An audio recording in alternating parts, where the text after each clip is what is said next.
IC engines. Heat engines. A heat engine is a device which transforms the chemical energy of a fuel into thermal energy and uses this energy to produce mechanical work. तो heat engine क्या होता है? वह device होता है जो fuel की chemical energy को थर्मल एनर्जी में कन्वर्ट करता है और इस थर्मल एनर्जी से अपन मैकेनिकल वर्क प्रोड्यूस करते हैं. तो this is called heat engines. Heat engines are classified into two types. Heat engines को दो तरह से क्लासिफाइड किया जाता है. एक है एक्सटर्नल कंबशन इंजन्स, एक है इंटरनल कंबशन इंजन्स. जो एक्सटर्नल कंबशन इंजन्स है वो क्या होता है? In this engines the product of combustion of air and fuel transfer heat to a second fluid which is the working fluid of the cycle. External combustion engines में क्या होता है? Air और फ्यूल का जो कंबशन के बाद जो हीट होती है उसको एक सेकंड फ्लूइड को ट्रांसफ़र करते हैं और वो सेकंड फ्लूइड इसका साइकिल का वर्किंग फ्लूइड होता है. जैसे एग्जांपल है इसका, इन स्टीम इंजन और steam turbine plant the heat of combustion is employed to generate steam which is used in piston engines, reciprocating type engines और a turbine rotary type engine for useful work. जैसे steam generate होती है तो अपना जो fuel है वो boiler में बर्न होता है, वहाँ से स्टीम होती है और स्टीम एक सेकेंडरी फ्लूइड हो गया वर्किंग साइकिल और ये स्टीम इंजन को या टरबाइन को चलाता है. तो these are external combustion engines हो गए. इंटरनल कंबशन इंजन्स ये होता है जिसमें एयर और फ्यूल का जो कंबशन है वो सिलेंडर के अंदर होता है और उस सिलेंडर से डायरेक्ट इसको जो मोटिव मोशन फोर्स है वो मोटिव फोर्स डायरेक्ट मिलता है. In this engines the combustion of air and fuel takes place inside the cylinder and are used as direct motive force. इनका क्लासिफिकेशन किस तरह से किया जाता है? Classification of IC engines. The internal combustion engines may be classified in many way but the following are important from subject point of view. First है according to the types of fuel used. Fuel कौन सा use किया जाता है उसके basis पे petrol engines, diesel engines और gas engines. Petrol engines में पेट्रोल से चलते हैं, डीजल इंजन्स डीजल से चलते हैं, गैस इंजन्स का जो फ्यूल होता है वो गैस होता है. According to the method of ignition of the fuel, इसमें स्पार्क इग्निशन इंजन्स हो गए जिसको एसआई इंजन्स भी कहते हैं और कंप्रेशन इग्निशन इंजन्स जिसको सीआई इंजन्स भी कहते हैं. स्पार्क इग्निशन इंजन्स यानी जो पेट्रोल इंजन्स और गैस इंजन्स होते हैं वो स्पार्क इग्निशन इंजन्स होते हैं और कंप्रेशन इग्निशन इंजन्स में जो सीआई इंजन्स होते हैं वो डीजल इंजन्स होते हैं. डीजल इंजन्स में फ्यूल का जो कंबशन है वो कंप्रेशन के बाद होता है. एयर कंप्रेस होते से गर्म हो जाती है, उसके बाद उसको इंजेक्ट करते हैं डीजल को तब को, तो इसलिए इसको कंप्रेशन इग्निशन इंजन्स कहते हैं. According to the number of stroke per cycle, इसके बेसिस पे 4 stroke cycle engines and 2 stroke cycle engines. According to the cycle of operations, Otto cycle engines, diesel cycle engines and dual combustion cycle engines. Otto cycle engines petrol engines होते हैं, diesel cycle engines diesel cycles होते हैं. According to the speed of the engines, slow speed engines, medium speed engines और high speed engines. According to the cooling system, air cooled engines and water cooled engines. According to the number of cylinders, single cylinder engines and multi-cylinder engines. According to the arrangement of cylinders, जो cylinder है उनका arrangement किस तरह से होता है. अगर उसका एक्सिस वर्टिकल है तो they are called vertical engines, horizontal engines, radial engines, inline multi cylinder engines, V type multi cylinder engines, opposite cylinder engines. तो ये according to arrangement of the cylinders होता है. तो ये होता है इसका मोटी मोटी बातों पे ये इसका classification of combustion engines, internal combustion engines, IC engines का ये क्लासिफिकेशन हो गया. अब ये जो बेसिक कंपोनेंट्स होते हैं वो आईसी इंजन्स के क्या होते हैं? जो बेसिक कंपोनेंट्स होते हैं वो होता है सिलेंडर ब्लॉक, जो सिलेंडर के ऊपर लगता है उसको कहते हैं सिलेंडर ब्लॉक, जिसमें वाल्व्स होते हैं. दूसरा होता है सिलेंडर, ये इसके ऊपर सिलेंडर ब्लॉक लगाता है, ये है सिलेंडर. इस सिलेंडर के अंदर एक पिस्टन चलता है, ये होता है इसका कंबशन चेंबर. सिलेंडर के अंदर है ये कंबशन चेंबर हो गया जिसके अंदर ये कंबशन होता है. जहाँ से हवा अंदर आती है उसको कहते हैं इनलेट मैनिफोल्ड. जहाँ से गैसेस धुआं बाहर निकलता है आफ्टर कंबशन उसको कहते हैं एग्जॉस्ट मैनिफोल्ड. और इनलेट और एग्जॉस्ट वाल्व्स होते हैं इन मैनिफोल्ड को ऑपरेट करने के लिए। स्पार्क प्लग होता है या फिर इंजेक्टर होता है। पेट्रोल इंजन में स्पार्क प्लग होता है, डीजल इंजन में डीजल इंजेक्टर होता है। पिस्टन को क्रैंक से कनेक्ट करने के लिए जो रॉड होती है उसको कहते हैं कनेक्टिंग रोड। ये कनेक्टिंग रोड हो गई।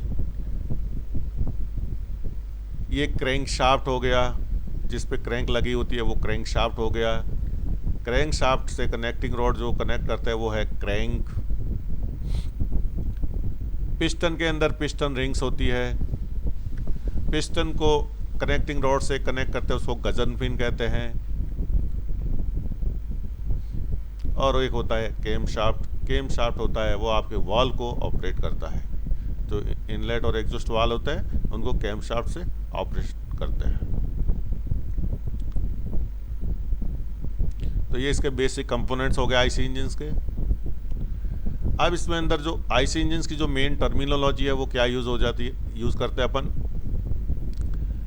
आईसी इंजन्स को मेन टर्मिनोलॉजी है वो होता है सिलेंडर बोर, जिसको डी से शो करते हैं। जो inner nominal inner diameter of the working cylinder is called bore. तो ये जो सिलेंडर होता है इसका जो ये डायमीटर है अंदर का, इसको कहते हैं इसका बोर। एक होता है पिस्टन एरिया। तो ये अंदर का जो एरिया होता है, इस डायमीटर से आप इसका एरिया निकालो तो वो होता है piston area. The area of circle of diameter equal to the cylinder bore. Cylinder bore का जो एरिया होता है वो होता है पिस्टन एरिया। एक होता है stroke, the nominal distance through which working piston moves between two successive reversal of its direction of motions.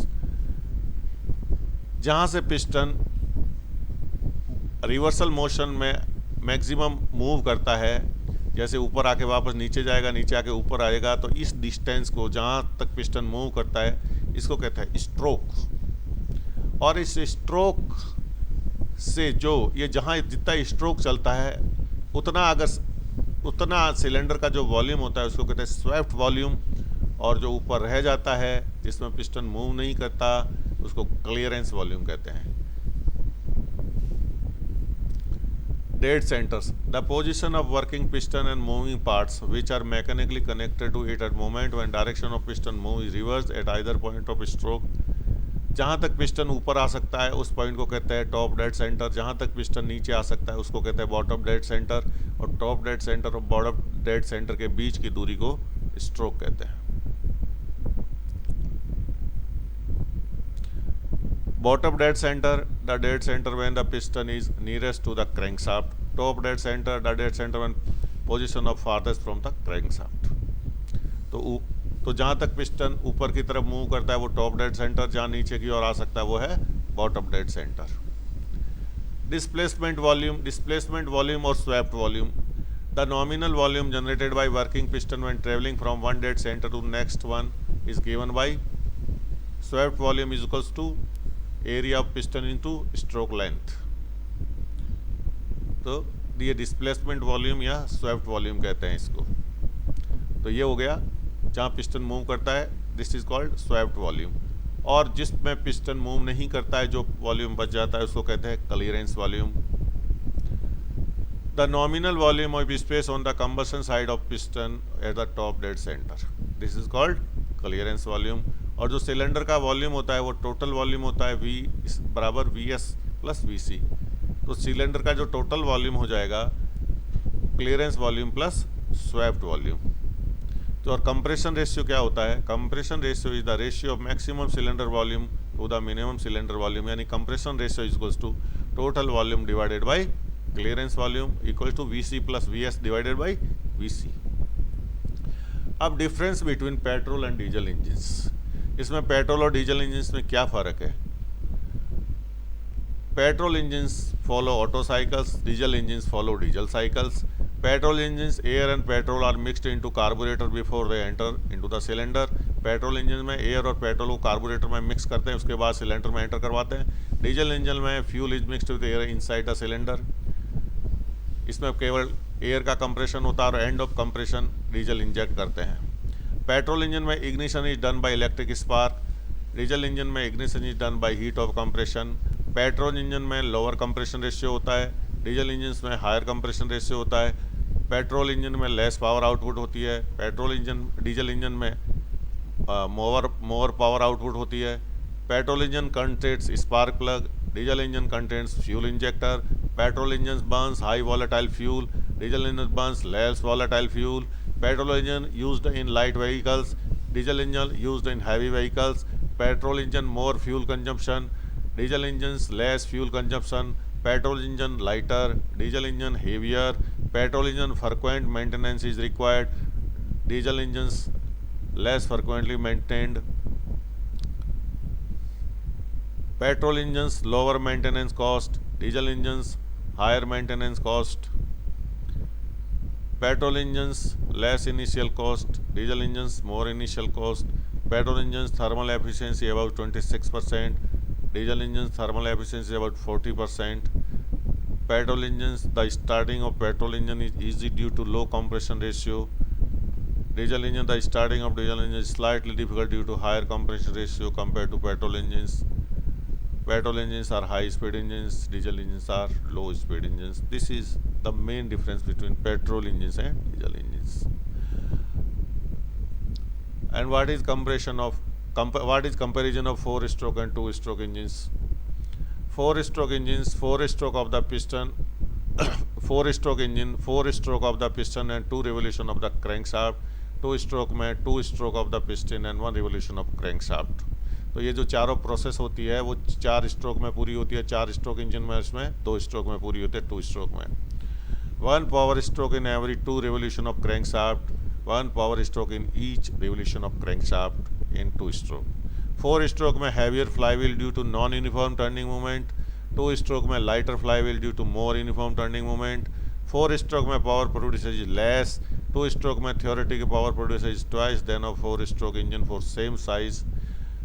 4 stroke engines heavy and bulky, 2 stroke engine light and compact. 4 stroke engines less cooling and lubrication requirement, 2 stroke greater cooling and lubrication requirement.